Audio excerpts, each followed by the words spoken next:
সম্প্রীতির বার্তা দিয়ে সর্বধর্মের মানুষকে সুন্দরবনের প্রায় 2000 দুস্থ দরিদ্র মানুষকে শীত বস্ত্র বিতরণ। যদিও শীত এসে গেছে, তবে ঠিকমতো জাঁকিয়ে শীত এখনো পড়েনি। আগামী দিনে ব্যাপক শীত আসছে মনে করছে আবহাওয়া বিশেষজ্ঞরা। তার মধ্যে সুন্দরবনের দুস্থ দরিদ্র অসহায় মানুষ যারা আর্থিক অনটনের জেলায় শীতবস্ত্র এখনো কিনতে পারেনি, তাদের কথা চিন্তা করে জাতি ধর্ম বর্ণ নির্বিশেষে প্রায় 2000 সর্বধর্মের মানুষকে শীত বস্ত্র প্রদানের জন্য এগিয়ে এলেন Lalpur Misbaul Ulum education and welfare trust. প্রতি বছরের ন্যায় এবছরও ক্যারাভ্যান অব মার্সি ইউকের সহযোগিতায় ডায়মন্ড হারবার, বাসুলডাঙ্গার, মগরাহাট, নামখানা, সাগর, কুলতলি, মথুরাপুর, সন্দেশখালী, উস্তি সহ বিভিন্ন জায়গায় দুস্থ দরিদ্র অসহায় মানুষদের কম্বল বিতরণ করলেন।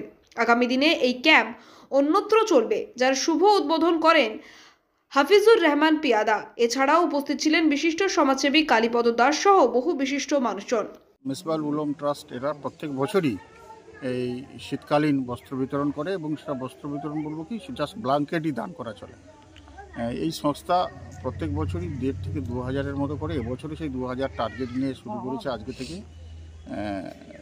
যে সমস্ত এলাকাগুলো একটু পিছিয়ে বা যাদের যে উপভোক্তা এরা সিলেকশন করে, হিন্দু মুসলিম সব বেছে যাদের পাওয়ার যোগ্য তাদেরই করে, এবং বিভিন্ন জায়গায় এনাদের কাজের ক্ষেত্র রয়েছে, ইউনিটও রয়েছে।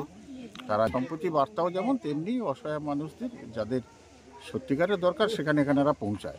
আমাদের চ্যানেল যে লালপুর মাদ্রাসা মিসবাউল উলুম ট্রাস্টের পক্ষ থেকে, ওটা মেনলি ক্যারাভ্যান মার্সির তরফ থেকে যেটা আমাদের হজরত পেয়ে থাকেন।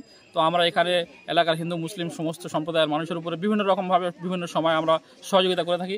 আজকের বর্তমানে এই ব্ল্যাঙ্কেট বিতরণ করা হচ্ছে। এলাকার গরিব মানুষ, দুস্থ মানুষ যারা আছে তাদের শীতে কষ্ট না হয় সেদিকে খেয়াল করে আমাদের হজরত এই বিভিন্ন এলাকা, পুরো সুন্দরবন এলাকা জুড়ে এই সমস্ত কর্মসূচি পালন করে থাকেন। কখনো চাল ডাল, কখনো বিভিন্ন রকম কর্মসূচি, কখনো গরিব মানুষদের ভ্যান গাড়ি, মেশিন, সেলাই মেশিন, কম্বল, খানার বিতরণ, বিভিন্ন রকমভাবে এরকম বস্ত্র বিতরণ, বিভিন্ন রকম কর্মসূচি হজরত নিয়ে থাকেন ক্যারাভ্যান অব মার্সির তরফ থেকে। আল্লাহ তাদেরকে ভালো করুক। আমরা চাই আগামীতে আরও এই দুস্থ মানুষদেরকে এই সমস্তগুলো বিতরণ যাতে করা যায়, তারা যাতে উপকারী হয় সেদিকটা খেয়াল রাখবেন। দক্ষিণ 24 পরগনা থেকে রেবতী মালির রিপোর্ট, ডিএন নিউজ বাংলা।